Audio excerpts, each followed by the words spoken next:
அனைவருக்கும் வணக்கம். இப்போ உங்களுக்கு வேலைன்னு ஒண்ணு தெரிஞ்சுக்க வாய்ப்பு இருக்கே. நமக்கு நிறைய முறை பயிற்சி குடுத்துருக்காங்க. இது மாரி இணைய வழியிலயும். இன்னைக்கு பார்த்தோம் அப்படின்னா, நெல், கடலை, எள்ளு இதுல எந்த மாதிரியான மதிப்பு கூட்டு பொருள் தயாரிக்கலாம் அப்படின்னு சொல்லிட்டு ஒரு சின்ன ஒரு பயிற்சி குடுக்க போறாங்க. முழுமையா இருந்து கேளுங்க. கண்டிப்பா உங்களுக்கு பயனுள்ளதா இருக்கும். நீங்களும் கேட்டுட்டு உங்க பகுதியில இருக்கக்கூடிய ஃபார்மர்ஸ்க்கு இத பத்தி தெரியப்படுத்துங்க. இப்போ ஃபார்மர்ஸ் இணைஞ்சாலும் வேற என்ன மாதிரி சந்தேகங்கள் உங்களுக்கு வந்தாலும் நீங்க கேட்டு தெரிஞ்சுக்கோங்க. நம்ம ஸ்டார்ட் பண்ணிக்கலாம்ல. சார் ஆ வணக்கம்மா. களஞ்சியம் வானொலி நேயர்களுக்கும் களஞ்சியம் வானொலிக்கும் எனது வணக்கத்தை தெரிவித்துக் கொள்கிறேன். ஏன்னா எனக்கு மீண்டும் மீண்டும் இந்த வாய்ப்பு எனக்கு நிறையா கிடைச்சிக்கிட்டு இருக்கு.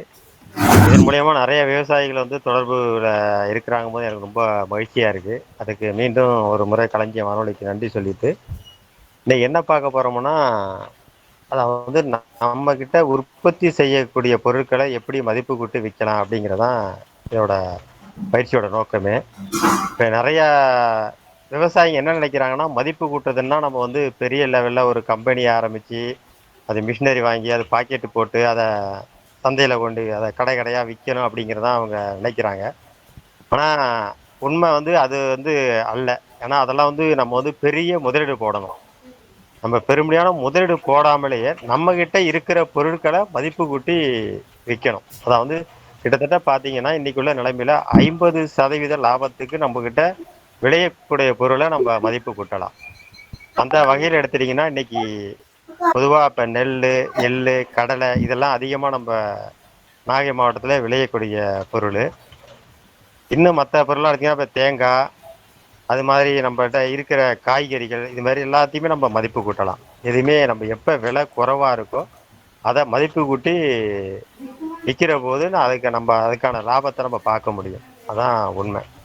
விவசாயிங்க இன்னைக்கு என்ன என்ன செய்யறாங்கன்னா, எடுத்த உடனே உடனே அறுவடை பண்ண உடனேயே அதை காசாக்கணும் அப்படிங்கிற நோக்கத்தெல்லாம் இருக்கிறாங்க.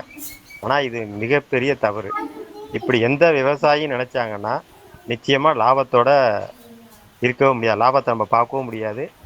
நமக்கான பொருளாதாரமும் அதில் கிடைக்காது. எந்த பொருளாக இருந்தாலும் அதை இருப்பு வச்சிருந்து அதை விலை எப்போ வருதோ அப்போ நீங்கள் விற்கிற போது தான் அதுக்கான நம்ம விலையை நிர்ணயம் பண்ண முடியும். விலையை நம்ம இருப்பு வைக்கிற போது அந்த விலையை நம்ம தான் நிர்ணயம் பண்ணுறோம்போ. ஆனால் நீங்கள் அறுவடை செய்கிற போது கொடுக்குறீங்கன்னா அவங்க என்ன விலை நிர்ணயம் பண்ணுறாங்களோ அந்த விலையை தான் விலைக்கு தான் நீங்கள் கொடுப்பீங்க. அதில் எந்த விதமான லாபமே இருக்காது. அதனால தான் விவசாயிங்க நிறையா பாதிக்கப்படுறது. குறிப்பாக விவசாயிங்க என்றைக்குமே தரகராகவும் இருக்கணும், விற்பனையாளராகவும் இருக்கணும். அதை முதல்ல தெரிஞ்சுங்க. இதுதான் முக்கியமானது. என்னைக்கும் நம்ம விவசாயம் மட்டும் இருந்துடக்கூடாது. நிறைய பேர் பாதிக்கப்படுறது இதனால தான். அதனால் என்றைக்குமே நான் இந்த அளவுக்கு ஒரு மேன்மேலும் வந்திருக்கிறதுக்கு காரணமே என்கிட்ட விளையிற பொருளை எந்த பொருளுமே நான் அறுவடை செஞ்சோன்னே விற்கவே மாட்டேன். அதற்கான விலைக்கான நேரம் எப்போ வருதோ அப்போ தான் அந்த பொருளை நான் விற்பேன். அந்த வகையில் எடுத்திங்கன்னா முதல் கட்டமாக நம்ம நெல்லை எடுத்துக்குவோம். நெல்லை பொறுத்த வரைக்கும் அந்த ஒரே சீசனில் தான் அறுவடை ஆகும். இப்போ தை, மாசி இந்த 2 மாதங்களில் நிறைய அறுவடை ஆகும். அப்போ யாருமே அதை வயல்லையே அதை அறுவடை ஆன உடனேயே அதை காய வைக்கிறத விட மாட்டாங்க. உடனே பச்சையாகவே மூட்டை போட்டு 62 கிலோ 1000 ரூபா, 1050 ரூபா, 1100 ரூபா, 1200 இப்போ என்னையே கொடுத்துருவாங்க. கொடுத்துட்டு காசை வாங்கி கணக்கு பார்த்துட்டு அங்கேயே கொள்ளையோடு முடிச்சுட்டு வந்துடுவாங்க. கடைசியாக பார்த்தீங்கன்னா வீட்டுக்கு மீதம் அதில் காசு இருக்காது. ஆனால் அதில் செலவுக்கு இதுக்கெல்லாம் போக எல்லாமே கணக்கு பார்த்து பாரும்போது ஆக நஷ்டத்தில் வந்துட்டு அப்படின்னு தான் விவசாயி சொல்லுவாங்க. ஆனால் இன்றைக்குள்ள நிலைமையில் பார்த்தீங்கன்னா இப்போ என்கிட்ட நான் கிட்டத்தட்ட ஒரு 10-12 வருஷமாக என்கிட்ட விளையிற நெல்லை நான் என்றைக்குமே நான் உடனே கொடுத்ததே கிடையாது. நான் காய வச்சு அதை தூற்றி அதில் கற்கா இல்லாமல் சுத்தமான நெல்லாக அதில் அரை நெல்லாக உள்ளதெல்லாம் எடுத்துட்டு நல்ல ஒரு 30 கிலோவோ சாக்கில் கட்டி சணல் சாக்கில் கட்டி அதை விதைக்காக நான் வச்சுருவேன். பார்த்தீங்கன்னா அந்த நேரத்தில் பார்த்தீங்கன்னா 1200 இப்போ என்னோடய பாரம்பரிய நெல்லாம் பார்த்தீங்கன்னா இப்போ குழி அடிச்சு கல்லுருண்டை, சூரகுருவை, புடவாடை இந்த நெல்லாம் பார்த்தீங்கன்னா 1200 1300 விலைக்கு போகும் இந்த அறுவடை நேரத்தில். நான் என்ன செய்வேன், அந்த நெல்லெல்லாம் சுத்தமாக எல்லாம் சுத்தம் பண்ணி காய வச்சு நல்ல நெல்லை அப்படியே 30 கிலோவா சணல் சாக்கில் கட்டி அதை அப்படியே அடுக்கி வச்சிருவேன். இந்த மீதம் இருக்கிற நெல்லை எனக்கு விதை நெல் போக மீதம் இருக்கிற நெல்லை அப்படியே பத்தாயத்தில் கொட்டி அதை வச்சிருவேன். வச்சுட்டு ஒவ்வொரு மாதமும் பார்த்தீங்கன்னா, என்கிட்ட நெறையா கருப்பரிசிலாம் நெறைய வாடிக்கையாளர் இருக்கிறாங்க. ஒவ்வொரு மாதமும் எனக்கு கால் பண்ணி, இது மாரி 20 கிலோ வேணும், 10 கிலோ வேணும், 30 கிலோ வேணும் அப்படின்னு சொல்லிட்டு கால் பண்ணி கேட்பாங்க. இப்ப நீங்க வந்து 62 கிலோ மூட்டை நெல்ல நீங்க அவிச்சு, ஆர்வாட்டி அரைச்சீங்கன்னா, கிட்டத்தட்ட 40 கிலோ அரிசி நல்ல அரிசி தேரும். நான் சொல்றது நல்லா பதமா, ஆ சுத்தமான நெல்ல அரைக்கிற போது, கிட்டத்தட்ட ஒரு 40 கிலோ அரிசி தேரும். நீங்களே கணக்கு பண்ணீங்க. இப்ப 62 கிலோ மூட்டை அறுவடை நேரத்துல பார்த்தீங்கன்னா, ரூ. 1200லேருந்து ரூ. 1300 தான் விக்கும்.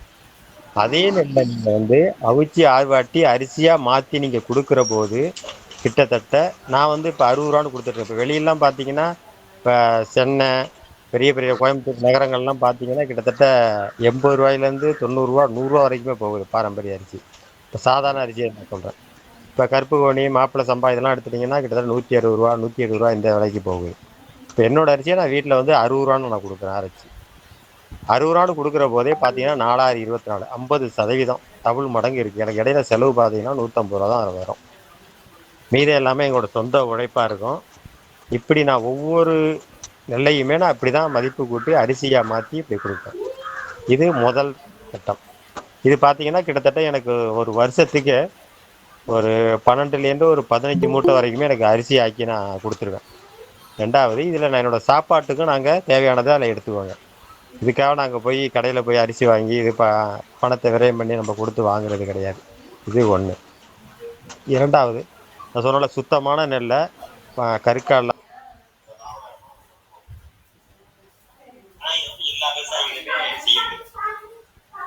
இத பாத்தீங்கன்னா பெரிய பெரிய நிறுவனங்கள்லாம் பாத்தீங்கன்னா நெல்லை கொள்முதல் பண்ணி அதை விதை நல்லா மாத்தி பேக் பண்ணி அதை ஆனா அவங்க விளைவிக்க மாட்டாங்க. விவசாயிகிட்ட இருந்து வாங்கி அவங்க அதுக்கு பேர் வச்சு அந்த விதை நெல்லை அவங்க மாத்தி மதிப்பு கொடுத்து அவங்க மடங்குற 50% லாபத்தை அவங்க எடுத்துட்டு போறாங்க. இடையில உள்ள இடைத்தரகர். ஆனா அது வந்து லாபம் விவசாயி கிடைக்கிறதே கிடையாது. ஆனா நாமெல்லாம் இப்படி நம்ம ஒவ்வொரு விவசாயி நம்ம எடுத்து விற்கிற போது நெல் சார்ந்த லாபம் வந்து கண்டிப்பா நம்ம விவசாயத்துல நிறைய லாபமா கொண்டு போறோம். இதை முதல்ல விவசாயிகள் தெரிஞ்சுக்கணும். அந்த காலத்துல அப்படிதான் பண்ணாங்க. எந்த விவசாயியும் ஒரு விதைக்கு போய் இன்னொரு விவசாயிகிட்ட நின்று அவங்களுக்கு உள்ள விதை நெல்லை அவங்கதான் எடுத்து நிர்ணயம் பண்ணி இந்த அடுத்த வருஷம் இந்த விதை விதைக்க போறோம், இந்த இதான் நம்ம வைக்கணும் அப்படின்னு சொல்லிட்டு கோட்டம் கட்டி அதுக்கான பராமரிப்பு பண்ணி அந்த விதைப்பு நேரத்துல அவங்களே விதைச்சிருவாங்க. அந்த காலம் போய் இன்னைக்கு எல்லாருமே வெளியில தான் வாழ்ந்துற சூழ்நிலை ஆயிடுச்சு. அதனால நம்ம வந்து என்னைக்குமே நம்ம கிட்ட இருக்கிற நெல்லை கண்டிப்பா அதை குறைஞ்ச விலைக்கு இல்ல ஒரு அரிசா மாத்தி கொடுக்கலாம், இல்ல விதை நெல்லா மாத்தி கொடுக்கலாம். இல்ல அப்படி முடியல அந்த கார்த்திகை மாதம் வந்துட்டுனா அந்த நேரத்துல அவளுக்கு நல்லா டிமாண்ட் இருக்கு.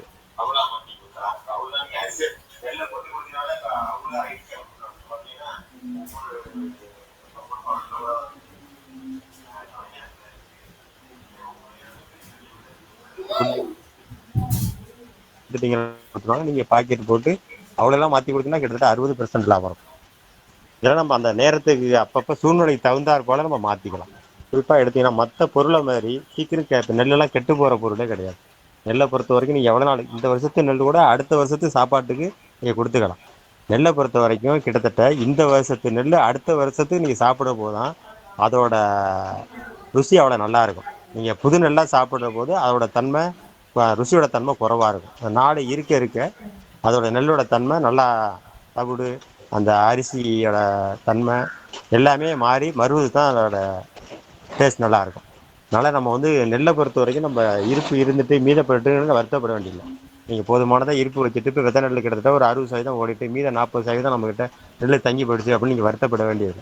ஆனா 40% என்ன பண்ணலாம், அரிசி ஆக்கி நம்ம அரிசியா வித்துட்டு விடலாம். அதனால நம்ம வந்து அவசரப்பட்டு தான் விற்கணும். நான் சொல்ற பொருள்லாம் பார்த்தீங்கன்னா நம்ம உடனே வித்தாகணுங்கிற ஒரு கட்டாயம் கிடையாது. இப்போ காய்கறியா இருக்கு நீங்க வீணா போடுன்னு சொல்லிட்டு சந்தையில விலை இல்லை வித்தரலன்னா வித்தரலாம், அது வேற. ஆனா இந்த பொருள்லாம் பார்த்தீங்கன்னா நம்ம எவ்வளவு நாள் வச்சிருந்தாலும் கெட்டு போகாது. அதுக்கான இடத்த மட்டும் நம்ம காய்ச்சலை மட்டும் போட்டுட்டு கிட்டத்தட்ட நெல்லெல்லாம் பார்த்தீங்கன்னா 4லேருந்து 5 காய்ச்சல் போட்டிங்கன்னா அது ஒன்றுமே பண்ணாது.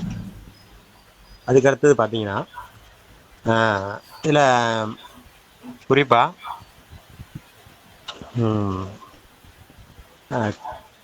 எள்ளு அதுமாரி நெல் சீசன் முடிஞ்சோன்னா அடுத்தது எல்லாருமே எள்ளு தெளிக்க ஆரம்பிச்சிருவாங்க. எள்ளு பார்த்தீங்கன்னா அந்த சீசன் அறுவடை நேரத்தில் ரொம்ப விலை கம்மியாக தான் இருக்கும். பார்த்தீங்கன்னா தொண்ணூறுரூவா நூறுரூவா இந்த வருஷம் பார்த்தீங்கன்னா தொண்ணூறுரூவா தான் விற்குது எள்ளோட ரேட்டு. ஆனால் அதோட எண்ணெயோட ரேட்டு பார்த்தீங்கன்னா எப்போதும் அந்த லிட்டரு முந்நூற்றம்பது ரூபானா முந்நூற்றம்பது ரூபா தான் போயிட்டு இருக்கும்.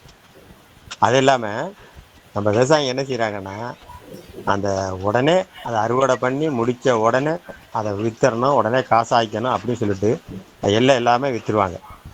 இவங்களே என்ன பண்ணுவாங்கன்னு கேட்டிங்கன்னா இப்போ கார்த்திகை மார்கழி இந்த மாதத்துலாம் பார்த்தீங்கன்னா கோயில்களுக்கு எண்ணெய் நிறையா தேவைப்படும். அப்போ என்ன செய்வாங்க 350 ரூபா 400 ரூபா கொடுத்த விட கடையில் போய் வாங்குவாங்க. ஆனால் தாங்கிட்ட இருக்க 1 கிலோ எல்லாம் நீங்கள் ஆட்டினீங்கன்னா 1/2 லிட்டர் எண்ணெய் வரும். அதெல்லாம் நினச்சி பாருங்கள். 350 ரூபாய்க்கு 350 400 ரூபா விற்கிற போது 1/2 கிலோ லிட்டர் 1/2 லிட்டர் எண்ணெய் வாங்குறதுக்கு எவ்வளவு நம்ம எக்ஸ்ட்ரா நம்மளோட கை காசு கொடுத்து எவ்வளவு வாங்கணுங்கிறது நம்ம யோசிக்கிறதே கிடையாது. அரிசியும் அப்படிதான். இப்போ என்கிட்ட பார்த்தீங்கன்னா ஒவ்வொரு மாதமும் அரிசி கிட்டத்தட்ட ஒரு 60லேருந்து 70 கிலோ நான் போயிட்டே இருக்கும் ஒவ்வொரு மாதமும்.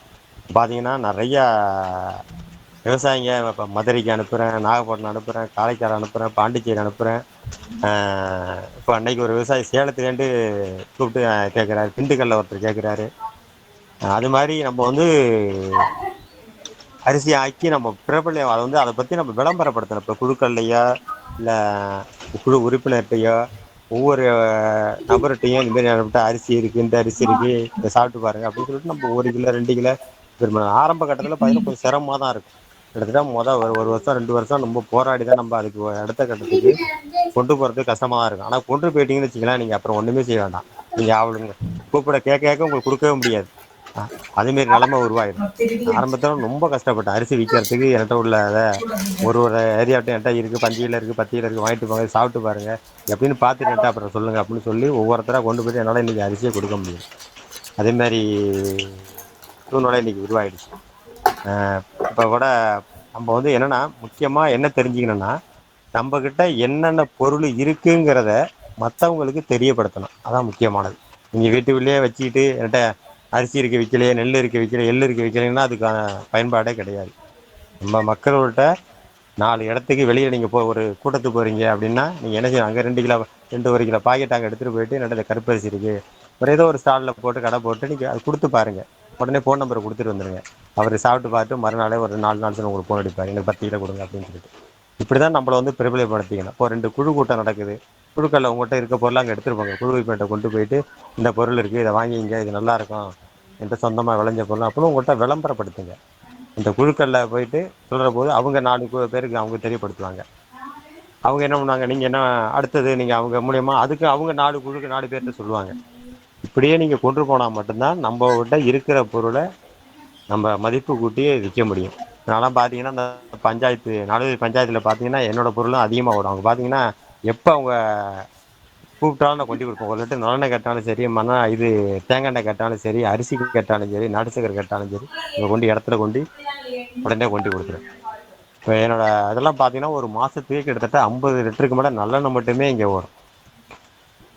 நினச்சி பாருங்கள் இதெல்லாம் எந்த அளவுக்கு கொண்டு வந்திருக்கணும். அவ்வளோ ஆரம்ப கட்டத்தில் அவ்வளோ பெரிய போராட்டம். ஒவ்வொரு இடத்தையாக கொண்டு போய் அவங்ககிட்ட சொல்லி அதை விளம்பரப்படுத்தி கொண்டு வர்றதுக்கு அவ்வளோ கஷ்டப்பட்டேன். ஆனால் இன்றைக்கி எனக்கு விளம்பரமே தேவையில்லை. நான் எந்த விதமான போர்டு வைக்கிறதில்ல, விளம்பரப்படுத்துறது இல்லை. அவங்க விவசாயிங்க நிறையா தொடர்பில் வந்து கேட்டுட்டு என்கிட்ட வாங்கினவங்க வாங்கிட்டு தான் இருக்கிறாங்க.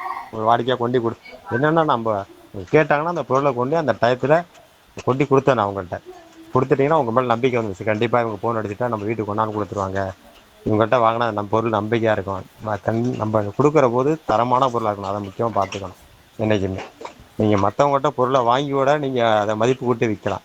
ஆனால் நீங்கள் வாங்குகிற பொருள் தரமாக இருக்கணும், நீங்கள் கொடுக்குற பொருளும் தரமாக இருக்கணும். அதான் முக்கியமானது.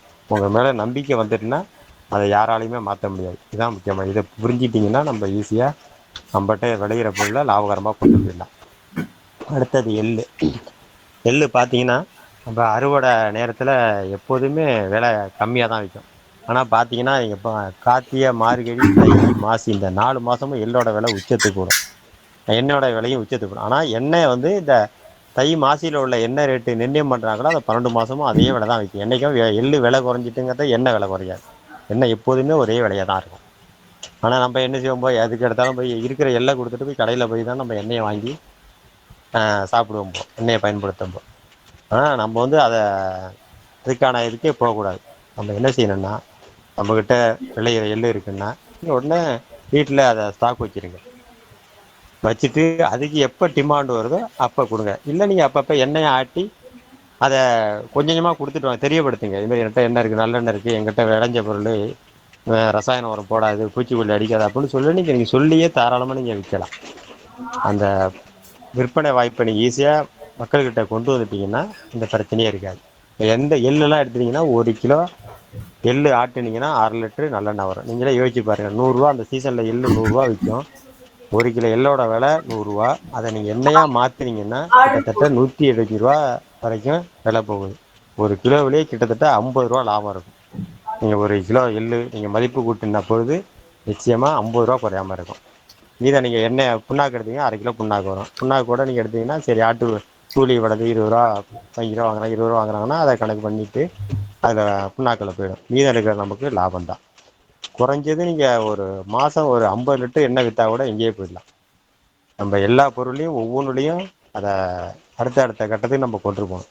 எண்ணெயை பொறுத்த வரைக்கும் இங்கே ஒன்றும் இல்லை, எண்ணெயை ஆட்டி நீங்கள் அதுக்காக நம்மகிட்ட தான் செக்கு வச்சு மரச்செக்கு விட்டு ஆட்டணும்னு கிடையாது. நீங்கள் எள்ளை கொண்டு போய் வேறு செக்கு வச்சுருக்கோம் ஆட்டிட்டு வந்து எண்ணெயாக வெயிலில் காய வச்சு வச்சுட்டிங்கன்னா நீங்கள் 1 வருஷம் வரைக்குமே அது ஒன்றுமே பண்ணாது. எண்ணெயை பொறுத்த வரைக்கும் என்னென்னா வெயிலில் நமக்கு நல்லா காய வச்சு வச்சிடணும். அதுதான் முக்கியமானது. அதனால் என்றைக்குமே நீங்கள் விளையுதுங்கிறதுக்காக உடனே வித்துற வேண்டாம்.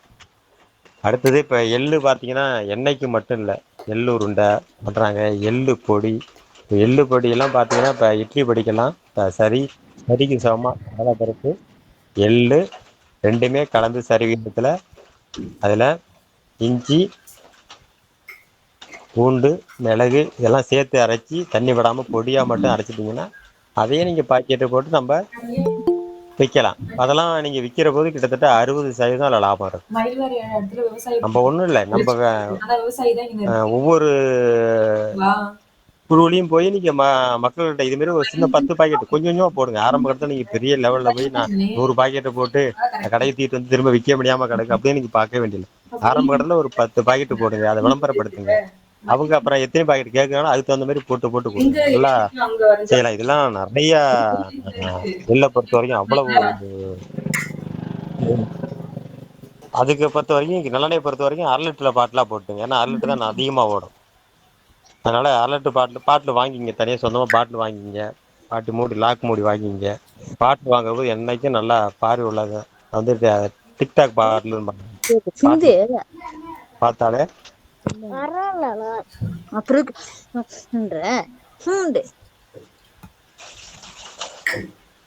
அதுமாரி பாட்டில் வாங்கி நீங்கள் பாட்டில் போட்டு நீங்கள் கொடுத்துட்டீங்கனாலே நல்லா விற்பனைக்கு போயிடும். அதுக்கடுத்து பார்த்தீங்கன்னா எள்ளை பொறுத்த வரைக்கும் கிட்டத்தட்ட ஒரு மாதத்துக்கு ஒரு தடவை நீங்கள் வெயிலில் போட்டு ஏன்னா இது சீக்கிரம் பூச்சி பிடிக்கக்கூடியது.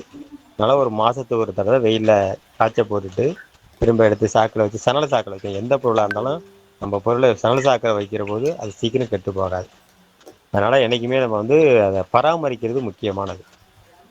அதுக்கடுத்து ஒரு மாதமும் காய வச்சுட்டு நீங்கள் அப்பப்போ மாதம் எவ்வளவு தேவைப்படுதோ தேவைக்கு ஏற்ற மாதிரி நீங்கள் எண்ணெயை ஆட்டி கொடுத்துட்டே வரலாம். அடுத்ததாக வர்ற புண்ணாக்கு நம்ம ஆட்டுக்கு பயன்படுத்திக்கலாம். இல்லை புண்ணாக்கு தேவையில்லைனா நீங்கள் புண்ணாக்காக விற்றுக்கலாம். எள்ளு புண்ணாக்கெல்லாம் பார்த்தீங்கன்னா கிட்டத்தட்ட 32 ரூபா 35 ரூபா வரைக்கும் போகுது. அது மாதிரி நம்ம ஒவ்வொரு தடவையும் நீங்கள் அதை மாற்றி நம்ம கொடுத்து விற்கிற போது கிட்டத்தட்ட நீங்கள் சாதாரணமாக 50% லாபம் நம்ம வந்து எடுக்கலாம். இதை நீங்கள் இப்போ 50% லாபமாக மாற்றுற போது உங்களுக்கு என்றைக்குமே நஷ்டமே இருக்காது, லாபம் தான் கிடைக்கும். நம்ம இதுக்காக வந்து பொருளை வாங்கி அங்கேருந்து பெரும்படியாக பண்ணணுங்கிறதே வேண்டியது. நம்மக்கிட்ட விளையிற பொருளையே செய்யலாம். 10 மூட்டை விளையுதுன்னா அந்த 10 மூட்டையே நம்ம 20 மூட்டைக்கான உற்பத்தி திறனை நம்ம உருவாக்கலாம். 20 மூட்டையோட விலை என்னவோ அந்த நிர்ணயத்தை நம்ம 10 மூட்டையிலே கொண்டு வந்துடலாம் மதிப்பு கூட்டுற போது. இதுதான் நம்ம முக்கியமாக தெரிஞ்சுக்கணும். அதுக்கு அடுத்தது பார்த்தீங்கன்னா கடலை பொறுத்த வரைக்கும்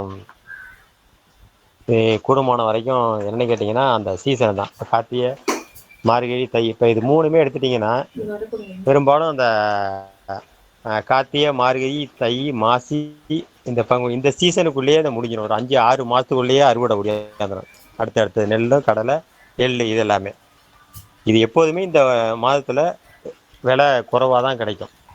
ஏன்னா இப்போ அந்த அறுவடை சீசன்ல இதோட அதிகமான அறுவடை வரபோது இதோட விலை இறங்க ஆரம்பிச்சிடும். ஆனால் அடுத்த 6 மாதத்துல பார்த்தீங்கன்னா இதோட விலை அப்படியே டபுள் மடங்கு ஆயிடும். அதை நம்ம என்றைக்குமே யோசிக்கிறது இல்லை. அந்த நேரத்து விலை ஏறினப்போ தான் யோசிப்போம், ஆகா இந்த ரேட்டு விற்கிது, இன்றைக்கி கடலை வச்சிருந்தோம்னா இந்த விலைக்கு விற்றுருக்கலாமே அப்படின்னு நினைப்போம். அதனால் என்றைக்குமே நம்ம வந்து பொருளை காய வச்சு பதப்படுத்தி வச்சுட்டிங்கன்னா அதுக்கு என்றைக்கும் நல்ல ஒரு விலை இருக்குது. கடலையை பொறுத்த வரைக்கும் கார்த்திகை மார்கழி தையில போட ஆரம்பிச்சிட்டாங்க. தைக்கு பிறகு அறுவடை ஆகிடும். மாசிலேருந்து பார்த்தீங்கன்னா அறுவடை ஓடிக்கிட்டே இருக்கும். இப்போ பச்சை கடலை சீனுக்கு பச்சை கடலை போயிடும். காஞ்ச கடலை பார்த்தீங்கன்னா காய வச்சு வச்சுருவாங்க. காஞ்ச கடலையை பொறுத்த வரைக்கும் நீங்கள் காய வச்சு கிட்டத்தட்ட ஒரு 6 மாதம் வரைக்கும் வச்சுருக்கலாம், இந்த கெட்டு போகாது. விதைக்கலைன்னா ஒரு 3 மாதம் வரைக்கும் வச்சுருக்கலாம். பாக்கி இப்போ அதில் பார்த்தீங்கன்னா கடல மிட்டாய் பருப்பு இருக்குது, ஆயில் பருப்பு இருக்குது, வறுகடலை இருக்குது. அதுமாரி நீங்கள் 3 கடலை அதை கடலை பருப்பை 3 வகையாக நம்ம பிரிச்சிக்கலாம். இல்லை இப்போ ஆயில் பருப்புனா நீங்கள் சாதாரண பருப்பு பொடிசாக இருந்தால் கூட பரவாயில்ல, நீங்கள் எண்ணெய் ஆட்டிக்கலாம். இப்போ கொஞ்சம் பெரும்பருப்பாக இருக்குன்னா அதுக்கு ஒரு ரேட்டு. அதுக்கு வந்து என்னென்னு கேட்டிங்கன்னா வறுகடலைம்பாங்க, கடல மிட்டாய் பருப்புங்க. அதெல்லாம் வந்து அதுக்கு இந்த பருப்போட கிட்டத்தட்ட 20 ரூபா 25 ரூபா கூட அது வரும் அந்த ரேட்டு. அது ஆனால் விதைக்கடலை எடுத்திங்கன்னா இன்னும் அதிகமாக வரும். அது விதைக்கடலாம் எடுத்திங்கன்னா கிலோ கிட்டத்தட்ட பார்த்தீங்கன்னா 100 கிலோ 130 ரூபா அந்த ரேட்டுக்கு வரும். விதைக்கடலையெல்லாம் பார்த்தீங்கன்னா கடலையை நான் சொல்கிறது. இதே பருப்பு எடுத்திங்கன்னா ஆயில் பருப்புலாம் எடுத்திங்கன்னா 100 ரூபாயிலேருந்து 110 ரூபா இந்த ரேட்டுக்கு விற்கும். அதுமாதிரி இருக்கும். ஆனால் நீங்கள் அது மட்டும் இல்லை, இப்போ நம்ம கடலைன்னா இப்போ எண்ணெய்ங்கிறத நோக்கத்தில் தான் கடலைன்னா பச்சை கடலையாக கொடுக்கலாம், இல்லை எண்ணெயை மாற்றலாம், எப்படியும் நம்ம எடுத்துகிட்டு வந்து அது கிடையாது. கடலை பார்த்தீங்கன்னா அதில் நிறையா விஷயங்கள் அதில் இருக்குது. பச்சை கடலையை நீங்கள் அவிச்சு அதை நீங்கள் ஒவ்வொரு இடத்துலையும் இப்போ வேளாங்கண்ணி, இப்போ நாகப்பட்டினம் பேருந்து நிலையமோ, இல்லை திருச்சியோ, தஞ்சாவூரோ, இல்லை ரயில் நிலையத்தில் இதெல்லாம் நீங்கள் விற்கிற போது அதெல்லாம் பார்த்தீங்கன்னா அவ்வளவு ரேட். ஒரு கிலோவுக்கு பார்த்தீங்கன்னா 250 ரூபா வரைக்கும் நீங்கள் விற்கலாம். பச்சைக்கடலாம் எடுத்துட்டிங்கன்னா கிலோ பார்த்தீங்கன்னா அதிகபட்சம் 60 ரூபா 70 ரூபாய்க்கு மேலே போகாது பச்சைக்கடலை பொறுத்த வரைக்கும். அதை நீங்கள்லாம் அவிச்சு விற்கிற போது கிட்டத்தட்ட 200 ரூபாயிலேருந்து 220 ரூபா வரைக்குமே விற்கலாம். அதெல்லாம் ரொம்ப ஈஸியாக நம்ம பண்ணக்கூடியது. அதுக்காக நம்ம மெனக்கெட்டு இப்போ பெரிய இதெல்லாம் ஒரு மிஷினரியோ ஒரு செட்டு கட்டியெல்லாம் பண்ண வேண்டியதில்லை. கடலையை அவிக்க வேண்டியது, சின்ன சுள்ளு போட்டு 20 ரூபா பாக்கெட்டு 25 ரூபா பாக்கெட் போட்டு அள்ளி 4 கல்லை அடித்து பாக்கெட் பண்ணோம் போட்டு கொடுத்துட்டிங்கன்னா வெள்ளை போயிட்டு அவ்வளோ சீக்கிரம் பார்க்குறேன். அன்றைக்கி கூட திருச்சி போயிட்டு வரும்போது ட்ரெயினில் ஒரு அம்மா கொண்டாந்து அவியல் கடலை வச்சாங்க. கொஞ்சம் நேரத்தில் உங்களால் போட்டு எடுத்து கொடுக்க முடியலை, அந்த அளவுக்கு விற்பனை பண்ணுறாங்க. ஆனால் அவங்க என்ன பண்ணுறாங்கன்னா மற்றவங்ககிட்ட வாங்கி தான் அதை பண்ணுறாங்க. வாங்கி பண்ணுறவங்களுக்கே பார்த்தீங்கன்னா கிட்டத்தட்ட 40% லாபம் இருக்கும். இப்போ நம்ம மாரி ஆள்லாம் பண்ணும்போது கிட்டத்தட்ட 60 70% லாபம் இருக்கும் நேரடியாக நம்ம செய்கிற போது. அதனால் என்றைக்குமே நம்ம வந்து விவசாயம் மட்டும் இல்லாமல் அதை விற்பனையாளராகவும் நம்ம மாறுற போது தான் இதுக்கான லாபத்தை ரொம்ப முழுமையாக பார்க்க முடியும். கடலை இப்போ என்ன ஆட்டினீங்கன்னா ஒரு 1 கிலோ பருப்புக்கு 400 மில்லிலேருந்து 450 மில்லி வரைக்கும் கடலெண்ணெய் வரும். நீங்கள் குறைஞ்சி எடுத்திங்கன்னா 250 ரூபா 240 ரூபா 250 ரூபா குறைஞ்சி கடலெண்ணெய் இல்லை. அதனால 220 ரூபான்னு கொடுத்துட்டு வரேன். நான் சொந்த எண்ணெய்னால நம்ம சொந்தமாக நீங்கள் கொடுக்குற போது மற்றவங்களோட 10 ரூபாயில 20 ரூபா குறைச்சே கொடுக்கலாம். ஏன்னா அதுக்கான நீங்கள் ஒரு 2 தரவு மாறுற போது கிட்டத்தட்ட ஒரு ஒருத்தர் 20 ரூபா வச்சாங்கன்னா 40 ரூபா போயிடும் இடையில. அதை வச்சு தான் அவங்களும் லாபத்தை வைப்பாங்க. இப்போ நேரடியாக நீங்கள் விற்பனை பண்ண மதிப்பு போட்டு விற்கிற போது மற்றவங்களை விட 10 ரூபா கம்மியாக நீங்கள் கொடுக்கலாம். இப்போ பெரிய பெரிய கம்பெனிலாம் பார்த்தீங்கன்னா அவங்க வாங்கி தான் அதுக்கான லாபத்தை அதில் வச்சு தான் அதை பண்ணி அதை விற்கிறாங்க. அதனால தான் அவங்க வந்து நல்லெண்ணெய் கிட்டத்தட்ட 350 ரூபாலேருந்து 400 ரூபா அவங்க அதுக்கான விலை நிர்ணயம் பண்ணி போட முடியுது. இப்போ நம்மளாம் 340 350 ரூபாய்க்கு நம்ம லிட்டர் கொடுக்கலாம். கடலெண்ணெய் பொறுத்த வரைக்கும் 220 ரூபாய்க்கு நம்ம கொடுக்கலாம். இப்போ மற்றவங்களாம் 250 ரூபாய்க்கு நிச்சயமாக நான் 220 ரூபா விற்கிற போது நமக்கு அதில் லாபம் தான். அதனால் என்றைக்குமே நம்மகிட்ட அந்த மற்ற கடையில் இருக்கிற விலையை விட ஒரு 10 ரூபா கம்மி பண்ணி கொடுக்குற போது தான் நம்மக்கிட்ட வாங்க ஆரம்பிப்பாங்க. அடுத்தது நம்ம கொடுக்குற பொருளும் தரமாக இருக்குங்கிறத நம்ம உறுதிப்படுத்திக்கணும். அதான் முக்கியமானது. இப்போ கடலையெல்லாம் கொஞ்சம் நாள் ஆகிட்டு இப்போ 6 மாதம் ஆகிட்டு காரி போய்ட்டு அப்படின்னாக்கா எண்ணெயும் கார ஆரம்பிச்சிடும். அவங்களுக்கு வறுவலுக்கு ஆகாது, பலகாரத்துக்கு ஆகாது, அதுலேயே வாடகை வந்து கசக்க ஆரம்பிச்சிடும். அது மாதிரிலாம் ஏற்படாத அளவுக்கு நம்ம அதை பார்த்துக்கணும். அதான் முக்கியமானது. நீங்கள் பிறகு வெளியில் கூட பருப்பு வாங்கி கடலப்பருப்பு வாங்கி அரைச்சி கொடுக்குறீங்கன்னா கூட அந்த பருப்பை தரமாக இருக்கான்னு வாங்கி தான் நம்ம அரைச்சி கொடுக்கணும். நம்மக்கிட்ட பார்த்தீங்கன்னா இதெல்லாம் நீங்கள் பண்ண ஆரம்பிச்சிட்டிங்கன்னா நீங்கள் இடையெல்லாம் கொடுத்து இப்போ நம்மக்கிட்ட உள்ள பொருளே மாற்றி கொடுக்குறப்ப நமக்கு பத்தாது. நீங்கள் வெளியிலேருந்தே பருப்பு வாங்குற மாரி இருக்கும். கடலை வாங்கி நம்ம அரைச்சி கொடுக்குற மாதிரி ஆகிடும். அது மட்டும் இல்லை, இப்போ கடலெண்ணெய் இருக்குன்னா நம்ம அரைச்சி கொடுத்துட்றோம்போ பாட்டு போட்டு ஒருத்தருக்கு முதல்ல ஒரு 4 குழுக்களை தேர்வு பண்ணுங்க. அந்த விவசாயிகிட்ட பேசுங்க. அந்த குழு மூலியமா அவங்கள்ட்ட நீங்க ஒரு பொதுவா ஒரு குழுக்கு ஒப்படைங்க. நான் உங்களுக்கு 50 லிட்டர் தாரேன். நீங்க ஒரு குழுவுக்கு ரூ. 10 வச்சீங்க. எனக்கு ஒரு ரூ. 10 லாபத்தை கொடுங்க. நீங்க குழு உறுப்பினர்கிட்ட தெரியப்படுத்துங்க. இதை பத்தி சொல்லுங்கன்னு சொல்லிட்டு இப்படியே ஒரு 100 பேரை பிடிச்சிங்கனால போதுமானது. அது மாதிரி வெளியில எங்கேயாவது ஒரு முக்கியமான அரசு அலுவலர் இருக்காங்க. இது மாதிரிலாம் இவங்ககிட்டலாம் பேசி பிடிச்சிங்கன்னா நீங்கள் வீட்டில் கொண்டே கொடுக்கலாம். இப்போ அதெல்லாம் பார்த்தீங்கன்னா காசு நீங்கள் பயப்படவே வேண்டியதில்லை. கரெக்டாக ஒரு மாதம் ஆனோட ஒன்றாந்தேதி உங்களுக்கு காசு கொடுத்துருவாங்க. அதுமாரி நம்பிக்கையுள்ள பார்ட்டி பிடிக்கிற போது அவ்வளோ ஈஸியாக வளர்த்துடும். இப்போ கடலை இருக்குன்னா நீங்கள் உடச்சிட்டிங்கன்னு வச்சிங்களேன். அது இப்போ கடலை வறுகடலை பருப்பு வறுகடலைன்னா நீங்கள் பார்த்தீங்கன்னா பருப்பு பார்த்தீங்கன்னா 110 ரூபா 120 ரூபா விற்கும். அதே நீங்கள் வறுகடையாக மாற்றுற போது 220 ரூபாய்க்கு நீங்கள் விற்கலாம். சாதாரணமாக சின்ன சின்ன 100 கிராம் பாக்கெட்டு போட்டிங்கனாலே 25 ரூபா பாக்கெட்டு போட்டு பார்த்தீங்கன்னா கடையில் மல்லிகைகள்லாம் பார்த்தீங்கன்னா வரிசையாக தொங்கிட்டு இருக்கும். பாக்கெட் கிட்டத்தட்ட 50 பாக்கெட் 100 பாக்கெட்டு போயிட்டு இருப்பாங்க. இப்போ யாருமே இப்போ வெளியில் போகிறவங்க தான் கடலையை பார்த்துட்டா வாங்காமல் இருப்பாங்க. இப்போ கடலை மிட்டாக இருந்தாலும் சரி வாங்காமல் போக மாட்டாங்க. கடலை வறுகல்லையாக இருந்தாலும் வாங்க மாட்டாங்க, வாங்காமல் போக மாட்டாங்க. அது மாதிரி மசாலா கடலை, அது மாதிரி கடலை பருப்பு பொடி, இது மாதிரி நிறைய விஷயங்கள் கடலை பருப்புலேயே. இப்போ அன்றைக்கி ஒரு நாள் அம்மா அது மாதிரி தான் கேட்குறாங்க. வெளியிலேருந்து எனக்கு அண்ணன் உங்ககிட்ட உள்ள கடலை நீங்கள் காய வச்சு காஞ்ச கடலை எனக்கு 5 கிலோ வேணும் அப்படின்ட்டு. நான் சொன்னேன் எதுக்குமா இந்த கடலை வேணும்? நான் வேணால் பருப்பாக உடச்சி தரேன். இல்லை எனக்கு வந்து முழு கடலையாக தான் வேணும் அப்படின்ட்டு. எதுக்குன்னு கேட்குறோம். அவங்க சொல்கிறாங்க இதுமாரி வந்து ஒருத்தர் குழந்தை இல்லாதவங்களுக்கு இதுமாரி கடலையை ஊற வச்சு அதை அவிச்சு டெய்லி 50 கிராம் சாப்பிட்டா அவங்களுக்கு குழந்தை பாக்கியம் இருக்கும் அப்படின்னு சொல்லிட்டு ஒரு டாக்டர் சொன்னாங்கட்டு பரிந்துரை பண்ணாங்கட்டு அங்கேருந்து என்கிட்ட கேட்குறாங்க. அங்கேருந்து 5 கிலோ கடலை கொடுத்து அனுப்புனேன். ஏன்னா அந்த அளவுக்கு கடலையோட வருத்தகம் நிறையா இருக்குது.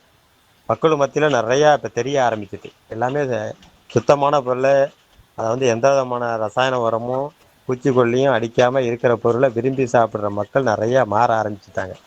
நான் ஒன்று சொல்கிறேன் நல்லா தெரிஞ்சிங்க. இன்றைக்கி விவசாயியாக இருக்கிறவங்க அடுத்த தலைமுறையில் பெரிய செல்வந்தராக மாறிடுவாங்க. இது உண்மை. இன்றைக்கி பெரிய பெரிய வசதிகாரங்களாக இருக்கிறவங்க அடுத்த தலைமுறையில் ஏழையாக வந்துடுவாங்க. ஏன்னு சொல்கிறீங்கன்னா அவங்ககிட்ட இன்றைக்கி காசு இருக்குது அப்படிங்கிறதுல யாருமே விவசாயத்தை நோக்கி வர்றதே இல்லை. ஒரு பொருளை உற்பத்தி பண்ணணும் அந்த எண்ணமும் இல்லை.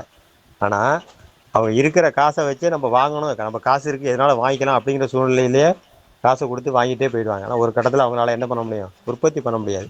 ஆனால் நம்ம மாதிரி விவசாயிங்க பார்த்தீங்கன்னா நம்மக்கிட்ட இருக்கிற பொருளை உற்பத்தி பண்ணி கொடுக்க நீங்கள் லாபகரமாக கொண்ட போது அடுத்த தலைமுறையில் நிச்சயமாக நீங்கள் பெரிய லெவலுக்கு வந்துடுவீங்க. இதை மட்டும் நல்லா தெரிஞ்சுக்கிட்டிங்கன்னா. ஏன்னா என்னோடய அனுபவத்தில் நான் 13 வருஷத்தில் நான் ஆரம்ப கட்டத்தில் அவ்வளவு கஷ்டப்பட்டேன். ஒவ்வொரு பொருளையும் விற்கிறதுக்கும் அதை உற்பத்தி பண்ணுறதுக்கும் அதை கொண்டு போகிறதுக்கும் ஒரு பொருளை பற்றி ஒருத்தர் சொல்கிறதுக்கே நான் 2 மணி நேரம் பேசிட்டு கடைசியாக வாங்க மாட்டாங்க. எடுத்துட்டு நான் திரும்ப வீட்டுக்கு கொண்டு வருவேன். வீட்டில் வந்து என்னடா அது இவ்வளவு பேசி நம்ம புண்ணியம் இல்லாமட்டோம், ஒரு பாக்கெட் வாங்கியிருந்தாலும் நமக்கு அதில் ஒரு 10 ரூபா கிடைச்சிருமே அப்படின்னு நினச்சேன். ஆனால் இன்னைக்கு என்னால் அவங்க எத்தனை கேட்குறாங்களோ என்னால் கொடுக்க முடியல. அந்த அளவுக்கு நான் கொண்டு வந்திருக்கேன்னா அவ்வளோ கஷ்டப்பட்டு இந்த இடத்துக்கு கொண்டு வந்துருக்கேன். அதான் முக்கியமானது. இந்த 13 வருஷத்தில் என்னோட பேரை அந்த இதை கொண்டாண்டு நான் இன்னைக்கு நிலைநிறுத்தி வச்சிருக்கிறேன். ஏன்னா என்கிட்ட வாங்கினவங்க யாரும் பிரைவேட்டில் வாங்கவே மாட்டாங்க. அவங்களுக்கான பொருளை என்னங்கிறத நான் தான் நிர்ணயம் பண்ணி நான் கொடுக்குறேன். ஏன்னா அந்த அளவுக்கு நம்பிக்கையை கொண்டு வந்துட்டேன். அதுமாரி நீங்கள் நம்பிக்கையை கொண்டு வந்துட்டீங்கன்னா நிச்சயமாக உங்ககிட்ட இருக்கிற பொருளுக்கு என்றைக்கும் நல்ல விலை மதிப்பு இருக்குது. இதை நல்லா புரிஞ்சிங்க.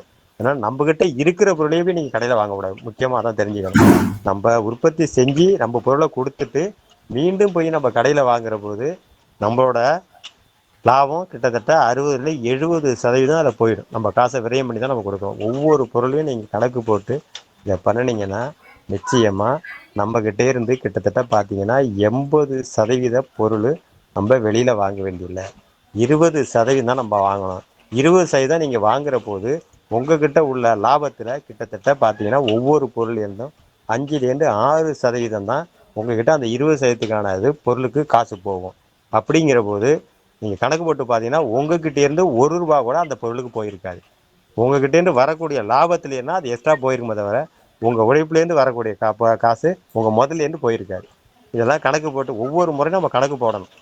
ஒவ்வொரு பொருளையும் அது நெல்லாக இருந்தாலும் சரி, அரிசியாக இருந்தாலும் சரி, கடலையாக இருந்தாலும் சரி, எள்ளாக இருந்தாலும் சரி, நம்மக்கிட்ட உள்ள பொருளுக்கு அதை கணக்கு போட்டு பண்ணால் மட்டும்தான் நம்ம வந்து பெரிய லாபகரமான இதுக்கு கொண்டு போக முடியும்.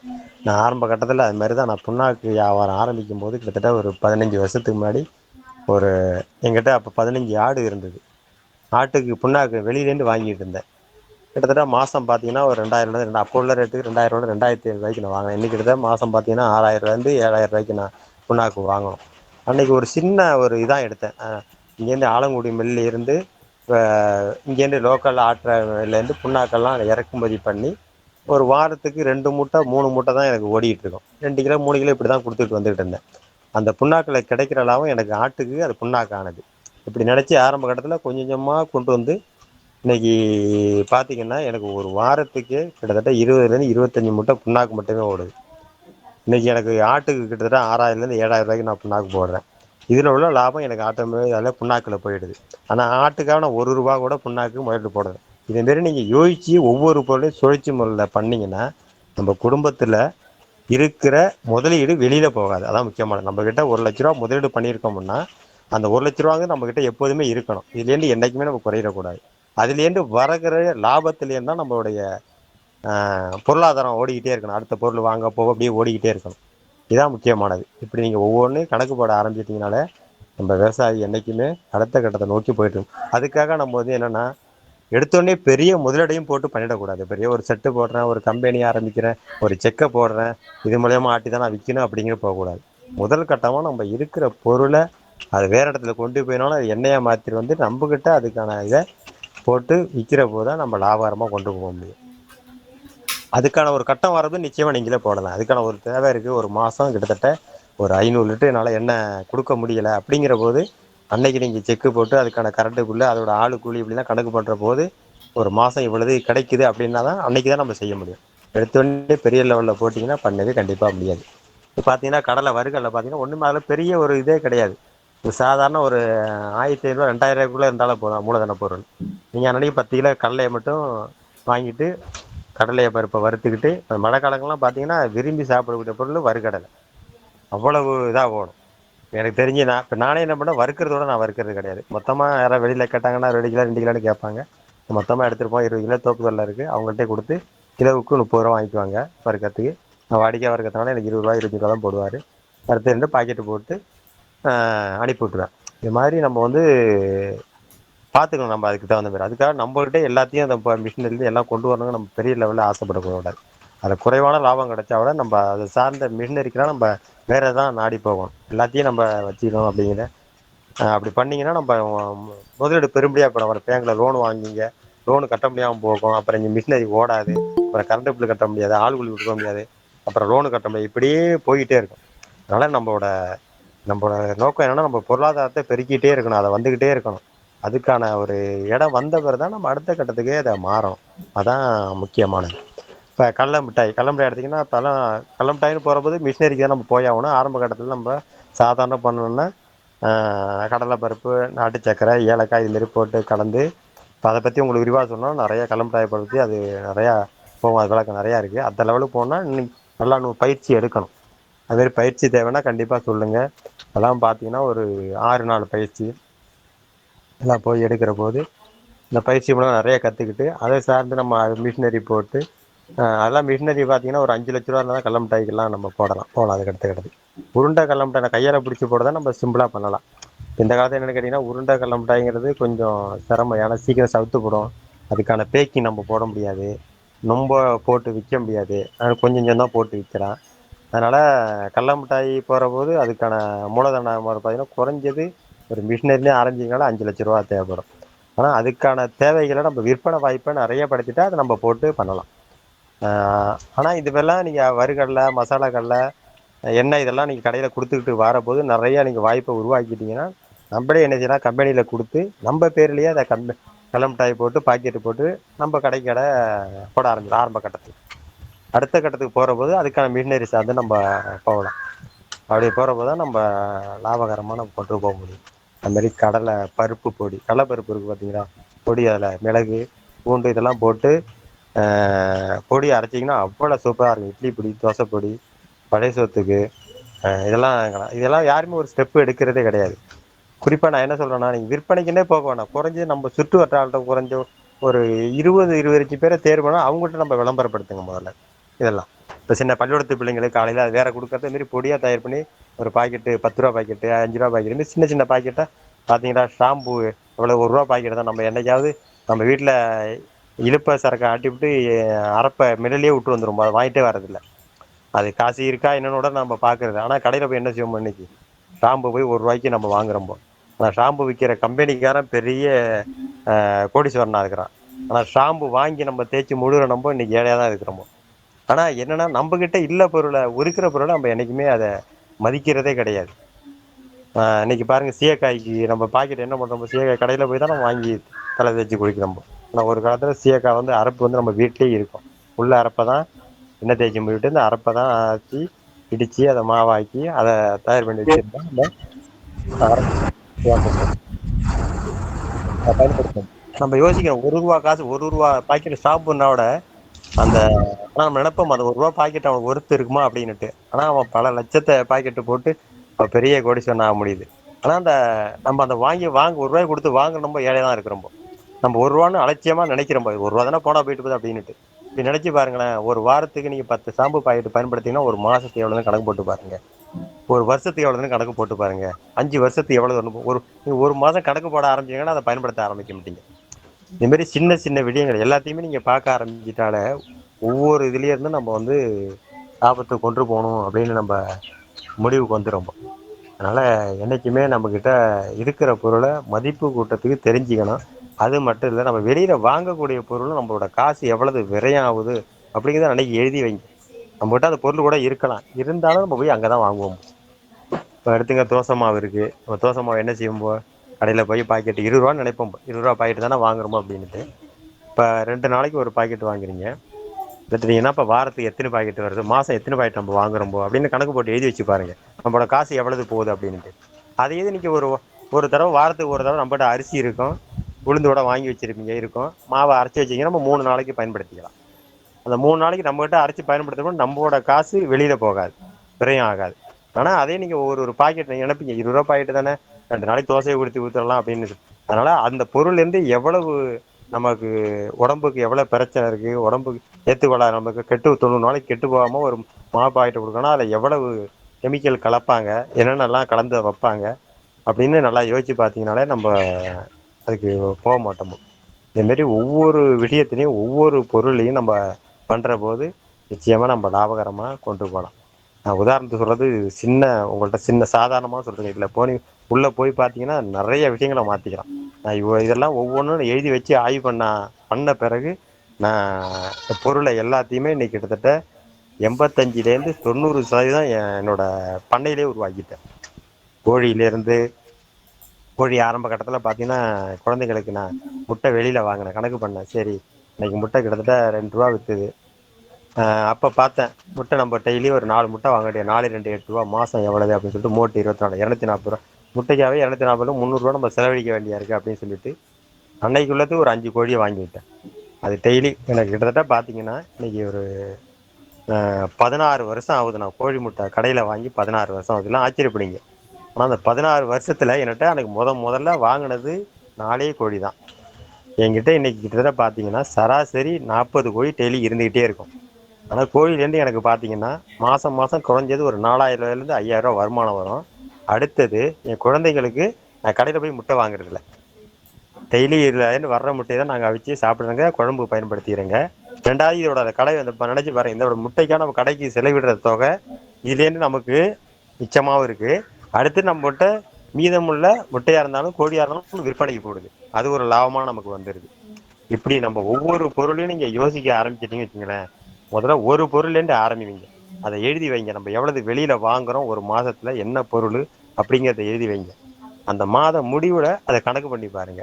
முடிச்சுட்டு சரி எந்த பொருள்லாம் நம்ம கிட்ட இது உற்பத்தி பண்ணலாம், நம்ம கிட்ட கொண்டு வரலாம் அப்படின்னு அடுத்தது யோசிங்க. 2வது கட்டத்துல ஒரு 50% பொருளை உங்க சுற்று வட்டாரத்திலேயே இருக்கும், அந்த பொருளெல்லாம் உங்ககிட்ட குடும்பத்துல கொண்டு வாங்க. இதை வாங்காம குடும்பத்திலே உற்பத்தி பண்ண ஆரம்பிங்க. காய்கறியா இருந்தாலும் சரி, எதுவா இருந்தாலும் சரி, எல்லா பொருளையுமே இப்படியே கொண்டு வந்துட்டீங்கன்னா அடுத்த கட்டத்தை நீங்க யோசிக்க ஆரம்பிச்சிடுங்க. உங்களோட பணம் நீங்க உற்பத்தி செஞ்சு உங்க வீட்டிலேருந்து வரக்கூடிய வருமானம் இருக்கு பார்த்தீங்களா, இது கண்டிப்பா வெளியிலேயே போகாது. இது உங்களோட வருமானம் இருந்துகிட்டே இருக்கும். ஆனா நீங்க வேற வழியில பண்ணீங்கன்னா, நீ கடனை வாங்கிட்டு அங்க கடனை கட்ட இங்க போவ, இந்த காசு அங்க போவ, பொருளை வாங்க, இப்படியே ரொட்டே போயிட்டே இருக்கும். ஒரு நேரத்தில் நம்ம வந்து பெரிய கடனாளி ஆகி நம்ம வெளிய அந்த இதுலேருந்து நம்ம ஒரு வெளியாக முடியாம நம்ம மன உளைச்சல் ஆகிடும். இதுதான் உண்மை.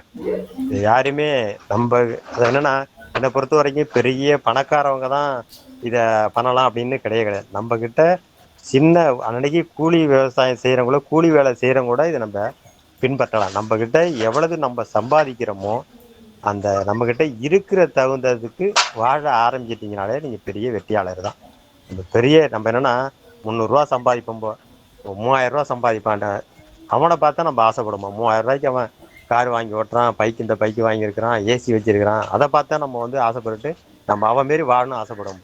நம்ம 300 ரூபா என்ன சம்பாதிக்கிறோமோ 300 ரூபாய்க்கு தகுந்த வாழ்க்கை நம்ம வாழ்ந்தோம்னு வச்சுங்களேன், அதில் இருக்கிற நிம்மதி என்றைக்குமே இருக்கு. ஆனால் ஒரு கட்டத்தை நீங்கள் மேலே வந்துடுவீங்க. ஆனால் அவங்க இருக்காங்க பார்த்தீங்களா, திரும்ப அவங்க கீழே வந்துடுவாங்க. இதுதான் உண்மை. இதை நீங்கள் சுழற்சி முதல்ல பார்த்துட்டே இருங்களேன். வாழ்க்கைங்கிற ஒரு சுழற்சி தான், ஓடி மாறி மாறி வந்துக்கிட்டே இருக்கும். ஆனால் நம்ம ஈஸியாக நம்ம புரிஞ்சிட்டோம்னு வச்சிங்களேன், நம்ம நம்மளை எதிர்கொள்ளத்தை யாராலையுமே முடியாது. மற்றவங்கள ஆச்சரியப்படுற மாரி இருக்கும். எப்படி சம்பாதிக்கிறான், எப்படி உனக்கு பொருளாதாரம், எப்படி இருக்கிறான், எப்படி போட்டுறான் அப்படின்னு யோசிக்கிற மாதிரியே ஆகிடும். மற்றவங்களாம் உங்களை பார்த்து பொறாமப்படுற மாதிரி ஆகிட்டோம். உங்ககிட்ட இருந்து ஐடியா கேட்குற மாதிரி ஆகிடும். நீங்களும் நிறைய பேருக்கு ஐடியா சொல்கிற மாதிரி வந்துடுவீங்க. அதான் முக்கியமானது. ஆனால் நீங்கள் வந்து ஒரு கடனை வாங்கி ஒரு கடனில் லாக் ஆகி இப்படி வந்தீங்கன்னு வச்சுங்களேன், எல்லாருமே கேவலமாக பேச ஆரம்பிச்சிருவாங்க. இவங்க பாரு கடனை வாங்கிட்டு கட்ட முடியாமல் தவிச்சு நிற்கிறான் அப்படின்ட்டு தான் பேசுவாங்க. அப்புறம் என்ன பண்ணோம், நம்ம பிள்ளைங்களும் அதை எடுத்துக்கோம். நம்ம அப்பா அம்மா என்ன செய்கிறாங்களோ அந்த இதை தான் எடுத்து அதை வழியில் அது படியே போயிடும். எங்கள் அப்பாவும் கடன் தான் வாங்கி வச்சாரு, நான் என்ன கடன் வாங்க போகிறேன், இருக்கிற சொத்தை விற்றுக்கிறேன், எங்கள் அப்பா தேடி வச்சிருக்காரு அப்படிம்பாங்க. என்னை பொறுத்த வரைக்கும் பெற்றவங்களோ தேடி வச்ச சொத்துலேயே நம்ம 1 ரூபா வைக்கக்கூடாது. அதான் முக்கியமானது. அந்த சொத்தை நம்ம எப்போதுமே பாதுகாத்து அடுத்த தலைமுறைக்கு கொடுத்துட்டு போவோம். இன்னைக்கெல்லாம் பார்த்தீங்கன்னா அப்பா அம்மா தேடி வச்சிருக்காங்க, எனக்கு என்ன நான் அதை விற்றுக்குவேன், அதை ஜாலியாக செலவு பண்ணணும் அப்படின்னு நினைக்கிறாங்க. இந்த காலத்து பிள்ளைங்களாம் இளம் பிள்ளைங்களாம் அதான் நினைக்கிறாங்க. ரொம்ப ஜாலியாக செலவு பண்ணணும், ஜாலியாக சுற்றணும், ஜாலியாக ஆடம்பரமாக வாழணும் அப்படின்னு நினைக்கிறாங்க. ஆனால் தயவு செஞ்சு ஒன்று மட்டும் நினைச்சிங்க, அவங்க அவ்வளோ கஷ்டப்பட்டு ஒவ்வொரு பொருளையும் தேடி உருவாக்கி இந்த இடத்துல கொண்டாந்து வச்சுருக்காங்கன்னா நம்ம அதுக்கெல்லாம் பெரிய பாராட்டு தெரிவிக்கணும். அதை விட்டுட்டு நம்ம அவங்க சம்பாதிச்சதை நம்ம செலவு மட்டும் ஆடம்பரமாக இருந்தீங்கன்னா நிச்சயமாக அடுத்த தலைமுறை ரொம்ப கஷ்டப்படுவாங்க, உங்களை கேவலமாக பேசுவாங்க. எங்கள் தாத்தா இவ்வளோ கஷ்டப்பட்டு தேடி வச்சார், எங்கள் அப்பா ஈஸியாக விற்று செலவு பண்ணிட்டு போட்டார் அப்படின்னு சொல்லிட்டு அடுத்த தலைமுறை நம்ம நீங்கள் ஒரு தலைமுறை நீங்கள் தவறு செய்கிறது கிட்டத்தட்ட 4 தலைமுறை பாதிக்கப்படும் வரிசையாக. அவ்வளோ சீக்கிரமாக வர முடியாது. அதனால் நம்ம ஒரு இடத்த ஒன்றாடு தக்க வச்சிட்டோம்னு வச்சிங்கன்னா அந்த இடத்த வந்து நம்ம வச்சுக்கணும், கடைசி வரைக்கும் நம்ம விட்டுறக்கூடாது. அதான். அது மட்டும் இல்லை, இப்போ நம்ம காய்கறி எடுத்துங்க, மாங்காய் எடுத்துங்க. மாங்காயெல்லாம் பார்த்தீங்கன்னா விலை குறைவாக இருக்க போது பார்த்தீங்கன்னா 5 ரூபா 6 ரூபா போகும்.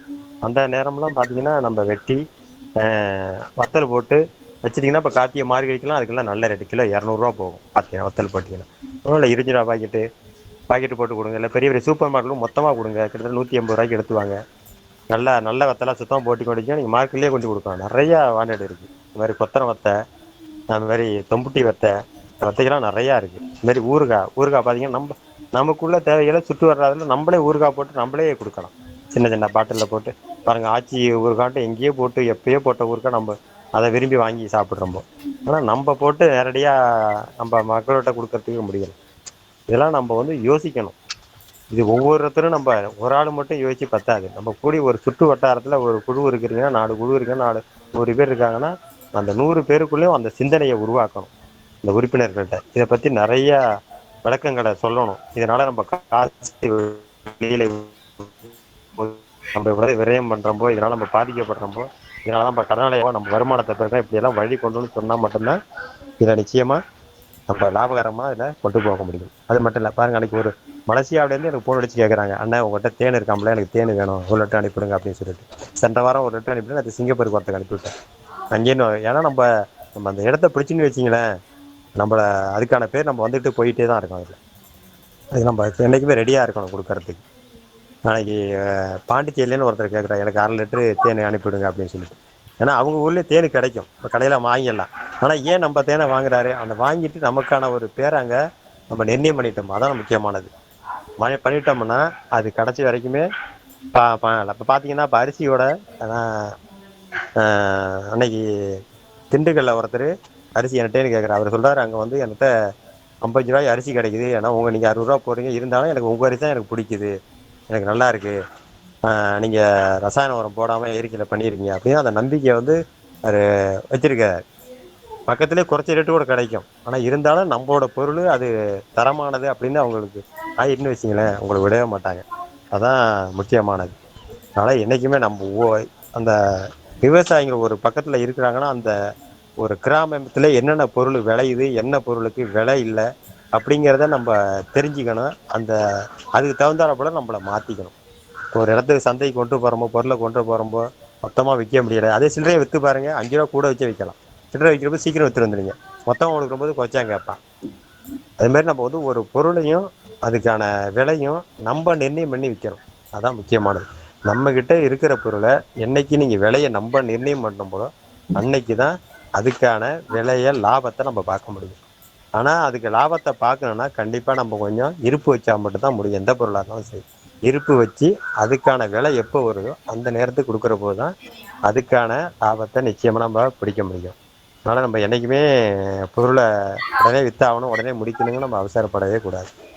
அதனால் எந்த பொருளாக இருந்தாலும் நம்மக்கிட்ட உற்பத்தி செய்கிற பொருளை கொஞ்சம் அதுக்கான விலையும் அதுக்கான மதிப்பு கூட்டலையும் நீங்கள் யோசிச்சு பாருங்கள். அதோட நீங்கள் வாங்கக்கூடிய பொருளையும் பாருங்கள், நீங்கள் விற்கிறோட விலையும் பாருங்கள். இதே ரெண்டையும் கணக்கிட்டு பாருங்கள். நம்மளோட லாபம் எவ்வளவு நம்ம நஷ்டத்தில் நம்ம கொடுக்குறோம்போ அப்படிங்கிறத தெரிஞ்சிட்டிங்கனாலே கண்டிப்பாக நீங்கள் கொடுக்க மாட்டீங்க. அதனால் வந்து என்றைக்குமே என்கிட்ட இந்த பொருளெல்லாம் நான் இதெல்லாம் கணக்கு போட்டு நீ கொண்டு வந்ததுக்கு பிறகு எங்கள் வீட்டில் வெளியில் எந்த விதமான பொருளுமே கூடுமான வரைக்கும் வாங்குறதில்ல. இப்போ மிளகாத்தூள் கூட பார்த்தீங்கன்னா இப்போ அதையே நம்ம செய்யலாம். மொத்தமான பொருள் பார்த்தீங்கன்னா மல்லியாக இருக்கட்டும், மஞ்சளாக இருக்கட்டும், சீரகம், சோம்பு எல்லா பொருளையுமே நீங்கள் மொத்தமாக வாங்கிட்டு வச்சிங்களேன். ஒரு பெரிய கொல்லிமலை இதெல்லாம் பார்த்தீங்கன்னா பெரிய இப்போ ஆன்லைனில் நிறையா வருது. நிறைய விவசாயிங்க போட்டு இப்போ சந்தையில் போட்டு முட்டாக போட்டு விற்கிறாங்க. அதுமாரி விவசாயிகிட்ட தொடர்பு போட்டிங்கன்னா உங்களுக்கு ஒன்றும் இல்லை, பணத்தை மட்டும் போட்டிங்கன்னா நேராக நீங்கள் இருக்கிற இடத்துக்கே வந்துடும், மூட்டை வந்துடும். அதை மொத்தமாக வாங்குறது சில்லறையாக வாங்குறது பாருங்களேன். இப்போ நீங்கள் மிளகா வாங்குறீங்கன்னா 180 ரூபா விற்கிதுன்னா இப்போ அவங்ககிட்டலாம் பார்த்தீங்கன்னா 140 ரூபாய்க்கு வாங்கலாம். மொத்தமாக வாங்கிட்டு வந்து நீங்கள் பிரித்து இப்போ ஒரு 20 பேர் இருக்கிறீங்க, 20 பேர்கிட்ட பிரித்து கொடுக்கும்போது 10 கிலோவுக்கு 10 ரூபா வச்சு லாபம் வச்சு வைங்களேன், உங்களுக்கு அதில் 10 ரூபா கிடைக்கும். நீங்கள் அவங்களுக்கும் 5 ரூபா குறைச்சி கொடுக்கலாம். அதே இப்போ மிளகாத்தூள் எடுத்துங்க. இப்போ எல்லோரும் மிளகாத்தூள் நினச்சிங்க கடையில் போய் தான் வாங்குறோம், அரிசி மசாலா, ஆச்சி மசாலா இப்படின்னு தான் வாங்குறோம். அதே மிளகாத்தூளை நம்மளாம் அரைச்சி நீங்கள் பண்ணி பாருங்களேன், ஒரு கிலோவுக்கு கிட்டத்தட்ட பார்த்தீங்கன்னா 70 ரூபாயிலேருந்து 80 ரூபா லாபம் வரும். இதெல்லாம் நீங்கள் என்னென்னா அரைச்சி நம்ம 100 கிராம் பாக்கெட் 200 கிராம் பாக்கெட்டு போட்டு நம்ம குழு உறுப்பினர்கிட்ட இதை பற்றி கொடுத்து சொல்லி நீங்கள் அதுக்கான பொருளை தரமாக கரெக்டாக நீங்கள் விகிதாச்சாரத்தைப்படி அரைச்சிட்டிங்கன்னா உங்களோட டேஸ்ட் அடிச்சுட்டு எதுவுமே இருக்காது, அவ்வளோ நல்லாயிருக்கும். அந்த இதை கொண்டு வரணும் முதல்ல, முக்கியமாக அதான். இப்படியே நான் என்ன சொல்கிறேன், ஆரம்ப கட்டத்தில் ரொம்ப சிரமம்தான். கொஞ்சம் கொஞ்சமாக இப்படியே கொண்டு வாங்க.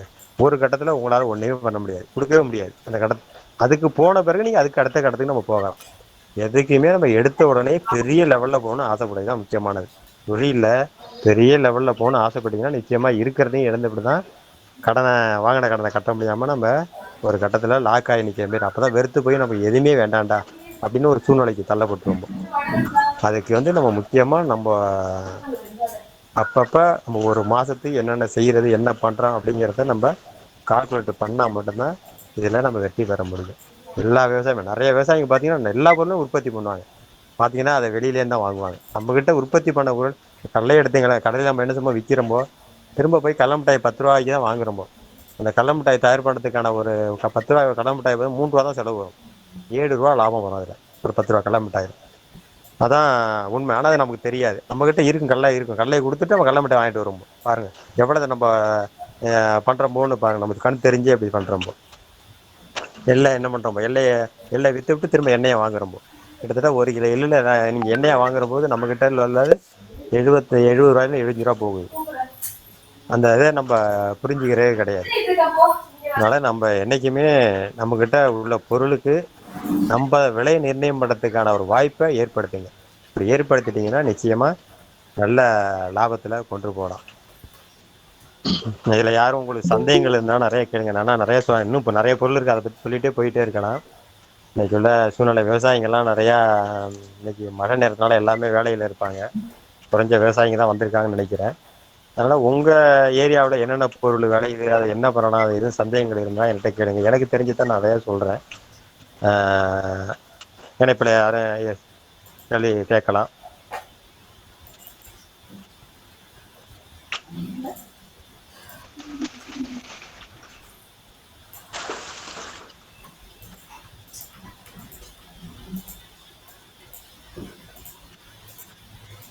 யாரும் சந்தேகங்கள் இருக்கா?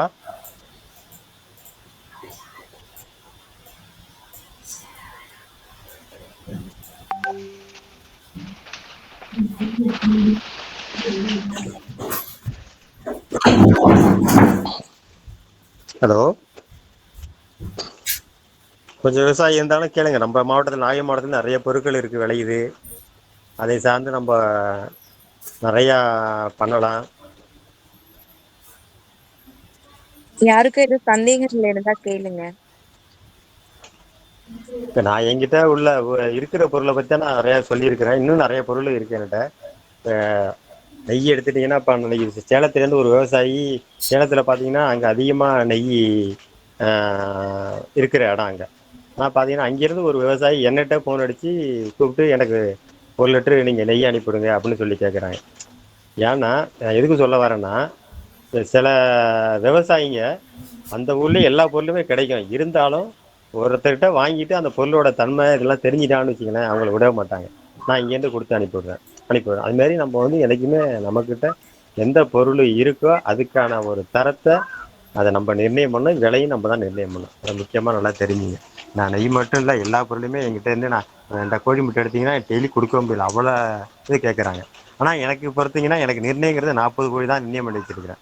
ஒரு 150 கோழியோட இன்றைக்கி வளர்த்து நான் முட்டை கொடுத்துடலாம். நான் 150ன்னு போயிட்டேன்னு வச்சுங்களேன், அதுக்கு ஒரு கொட்டா கட்டணும், அதுக்கப்புறம் இன்பெட்ரு வாங்கணும், அதை பராமரிக்கணும், அதுக்கு தீவனம் போடணும், அப்புறம் அதுக்கு நான் காசு செலவழிக்கணும். தீவனத்தை போட்டு அதுலேருந்து அதுக்கு எடுத்து லாபத்தை பார்த்தீங்கன்னா ஒரு 10லேருந்து 15% தான் லாபம் கிடைக்கும். அது நோய் வந்துன்னு வச்சிங்களேன், ஒரு 100 கோழி போயிடும். நான் என்ன செய்ய முடியும்? திரும்ப எல்லாத்தையும் திரும்ப வந்துடும். பேங்க் லோன் கட்ட முடியாது, கொட்டா பராமரிக்க முடியாது. இப்போ எல்லாத்தையும் விட்டு திரும்ப கோழியே வேண்டான்னு வெறுத்து போயிடும். என் வாழ்க்கையில் கிட்டத்தட்ட 16 வருஷமாக அந்த கோழியை விட்டு நான் வெளியாகலை. என்கிட்ட எப்போதுமே 40 கோழி இருந்துக்கிட்டே இருக்குது. அது 10 கோழி கூட வந்தால் கூட நான் 10 கோழி கொடுத்துருவேன். முட்டை டெய்லி பார்த்தீங்கன்னா 8 முட்டை 10 15 முட்டை உடையாந்துகிட்டே இருக்கும்.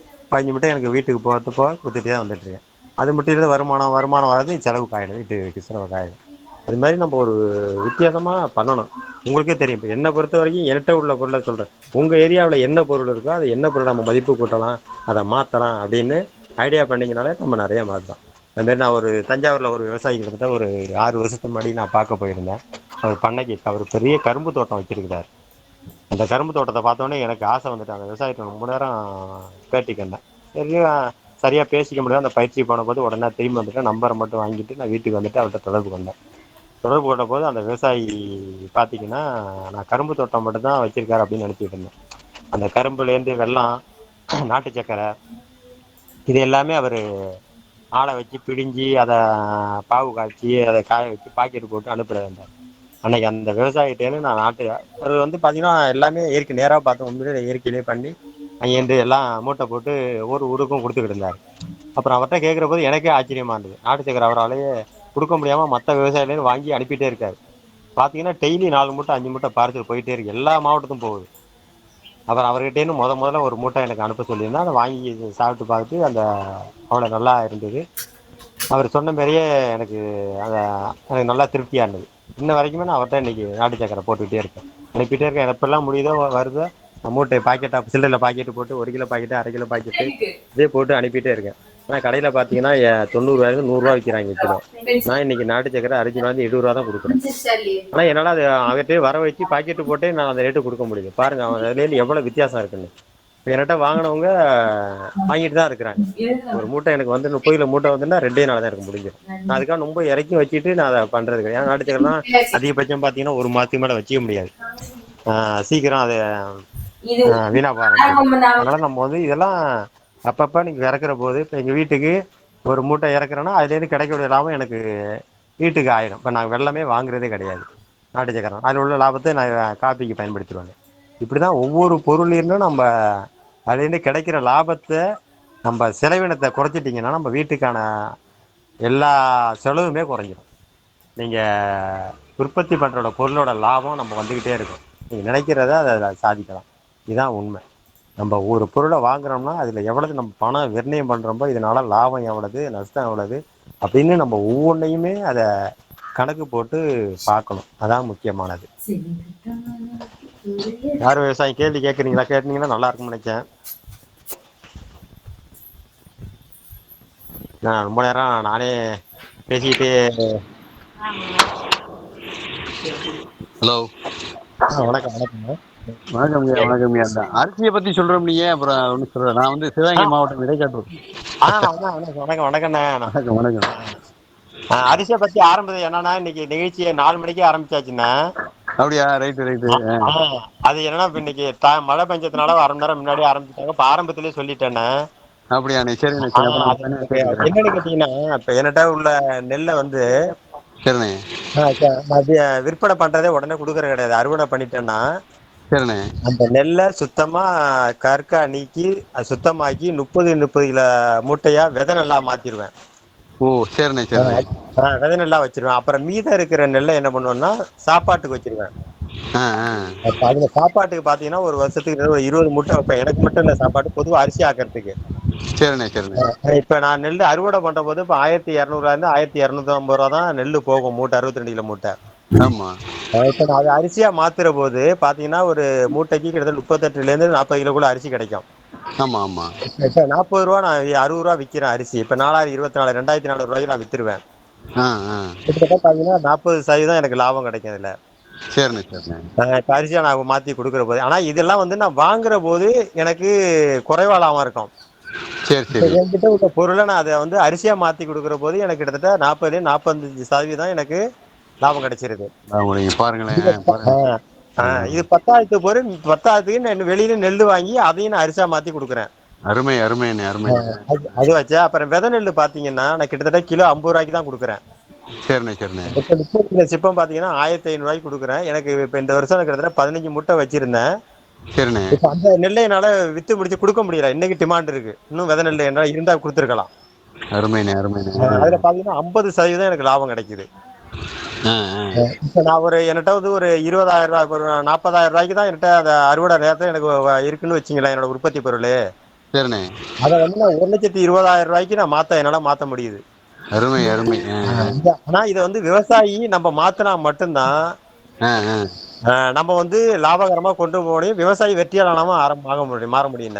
ரைட்ண்ணே ரைட்ண்ணே. கடலை மிட்டாய் பத்தி சொன்னீங்கண்ணே, ரொம்ப பிடிச்சிருந்துச்சுண்ணே எனக்கு. அதான் அது ஏன்னா நம்ம வந்து நிறைய பொருள் நம்ம கிட்ட இருக்கிற பொருளை சரிண்ணே. கொடுத்துட்டு நம்ம லாபமா காசை கொடுத்து வாங்கி சாப்பிடுவோம்.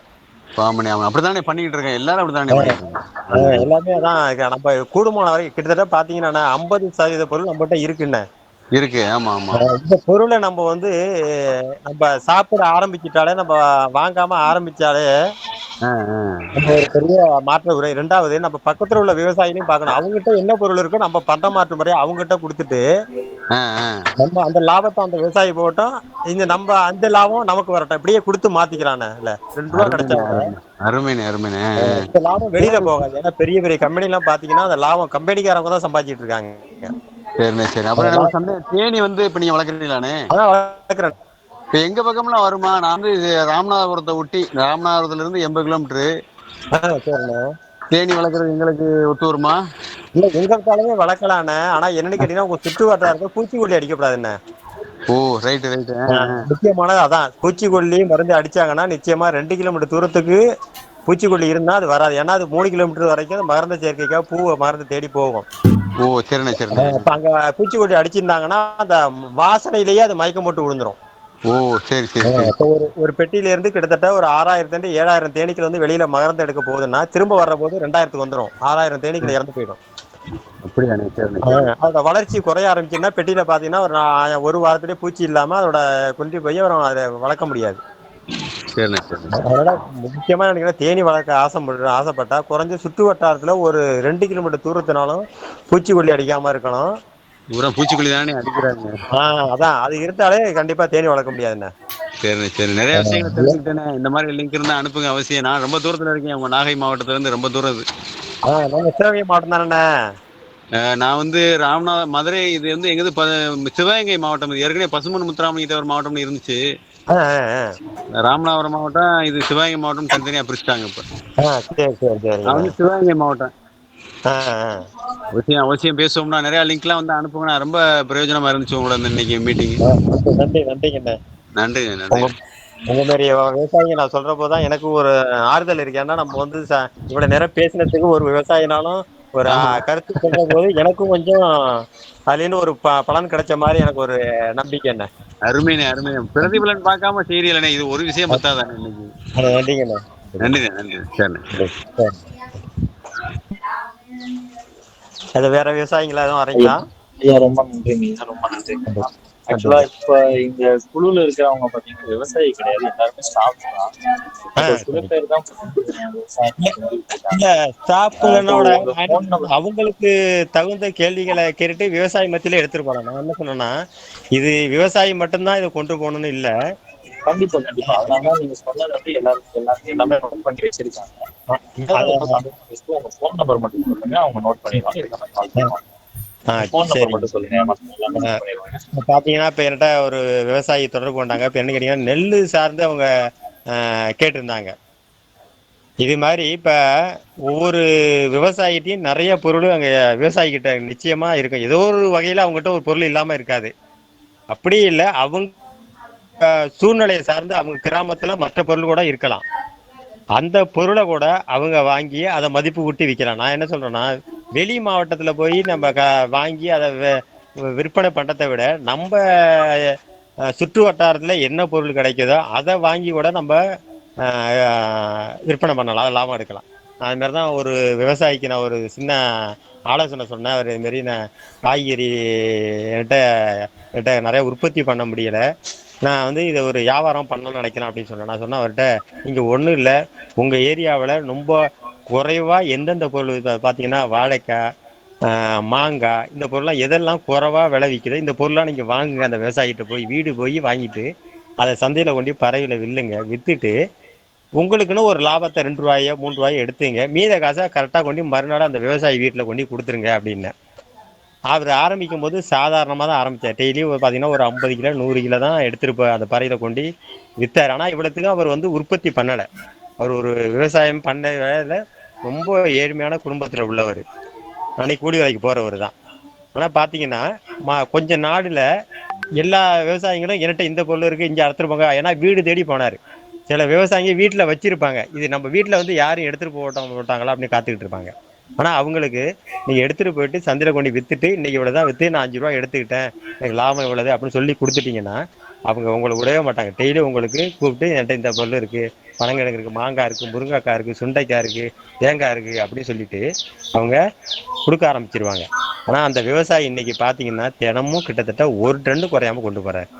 ஒரு வண்டி ஆட்டோ பிடிக்கிறாரு, வாடகை கொடுக்குறாரு, வரையில் கொண்டு விற்கிறாரு, நோட்டு போட்டு எழுதிக்கிறாரு, இன்னாரு காய்கறி இவ்வளவு, உங்கள் காசு எனக்கு இவ்வளவு இருக்குது, நான் இவ்வளவு லாபம் கிலோவுக்கு 5 ரூபா எடுத்துட்டேன், மீதம் காசு இருந்தாங்கன்னு மறுநாள் காலையில் 9 மணிக்குள்ள அந்த குடும்பத்தில் கொண்டு அந்த காசை கொடுத்துட்றாரு. இன்னைக்கு அந்த விவசாயி மேலே ஒரு நம்பிக்கை வந்துட்டு, ஒரு சாதாரணமாக ஆரம்பிச்சது கிட்டத்தட்ட நீங்கள் நினச்சி பாருங்க, ஒரு கிலோவுக்கு 5 ரூபா லாபம் எடுத்துக்கிறாரு, 1 டன் விற்கிறாருன்னா அதில் எவ்வளவு அவருக்கு லாபம் கிடைக்குங்கிறத நல்லா யோசிச்சு பாருங்க. இப்படிதான் நம்ம தொழில ஆரம்பிக்கிற போது கொஞ்சம் கஷ்டமா தான் இருக்கும். அதை அடுத்த கட்டத்தை நீங்க கொண்டு போயிட்டீங்கன்னா அதை எங்கேயே கொண்டு போகலாம். இப்போ நீங்க சொல்றீங்களா குழுவில் ஸ்டாப்பா இருக்கிறாங்க அப்படின்னு, குழுவில் ஸ்டாப்பா இருந்தா கூட நான் என்ன சொல்றேன்னா, ஒரு ஒரு சுற்று வட்டாரத்தில் ஒரு பொருள் இருக்குன்னா அவங்களே ஒரு 10 பொருளை எடுத்துட்டு போகலாம். அவங்கெல்லாம் ஒரு ஒரு குழுக்களுக்கு போவாங்க, அவங்க நிறைய ஆலோசனை கொடுப்பாங்க, அந்த பொருளை பத்தி அவங்க விளக்கம் சொல்லலாம். அந்த விவசாயிகிட்ட இந்த பேர் எனக்கு 10 ரூபா லாபம் கொடுங்க, நான் உங்களுக்கு 10 ரூபா நீங்க எடுத்துங்க, இந்த பொருளை கொடுங்க, நான் கொண்டு நான் அதை குழுக்களில் விளம்பரப்படுத்துறேன், அந்த விளம்பரத்து மூலயமா எனக்கு இவ்வளவு கிடைக்கும், இவங்க ஒரு இது அவங்கள சம்பளத்தை இல்லாம அவங்க அதற்கான லாபத்தையும் இவங்க வாங்கிக்கலாம். இது மாரி நிறைய விஷயங்கள் நம்ம செய்யலாம். விவசாயி மட்டும்தான் இதுல லாபகரமா கொண்டு போகணும்னு இல்லை, எல்லாருமே நம்ம என்ன இருக்கோ நம்ம ஏரியாவில் என்ன இருக்கோ அதை லாப நோக்கத்தோட மதிப்பு கூட்டி கண்டிப்பாக நான் விற்கலாம்.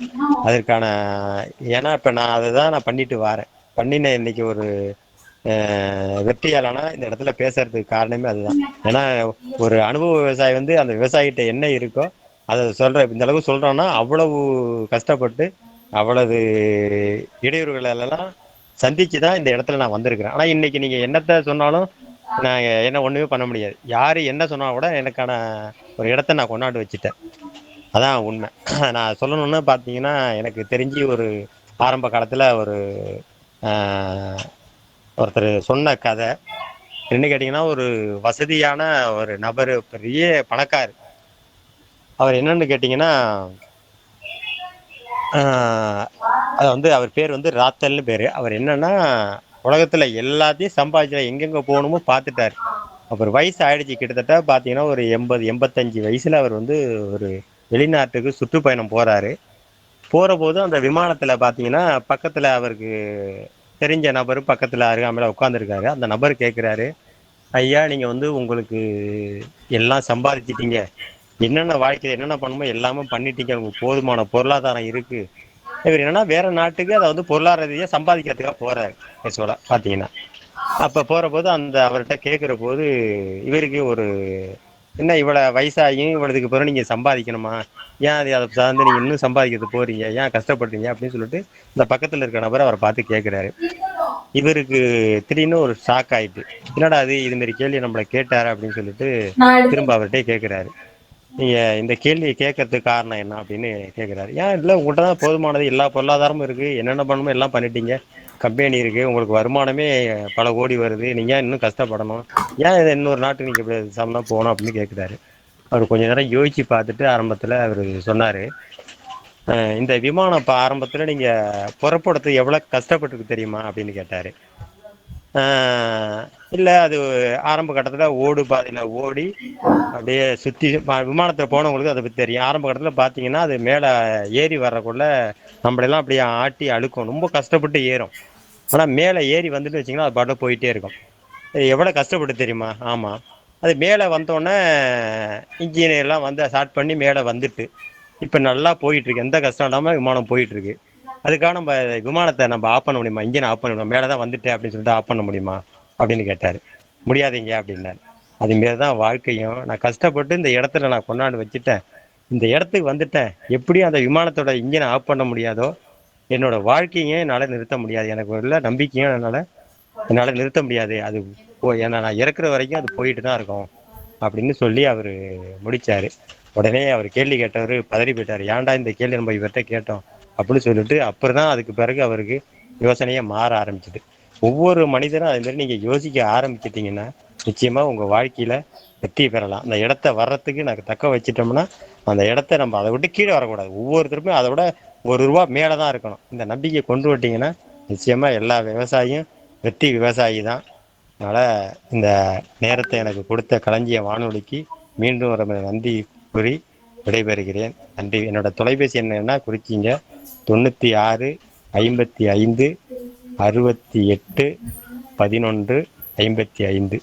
இந்த நம்பரை எழுதிங்க. ஏதோ சந்தேகங்கள் இருந்ததுன்னா தொடர்பு கொள்ளுங்க. நன்றி, வணக்கம்.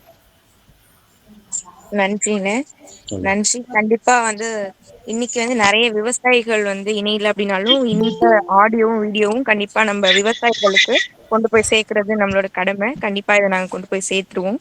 இவ்வளவு நன்றிம்மா. நேரம் ஒதுக்கி எங்களுக்காக நிறைய தகவல் பகிர்ந்துட்டதுக்கு ரொம்ப நன்றிங்க. நன்றிம்மா. நன்றி. அனைத்து பணியாளர்களுக்கும் நன்றி, விவசாய பெருமக்களுக்கும் நன்றி.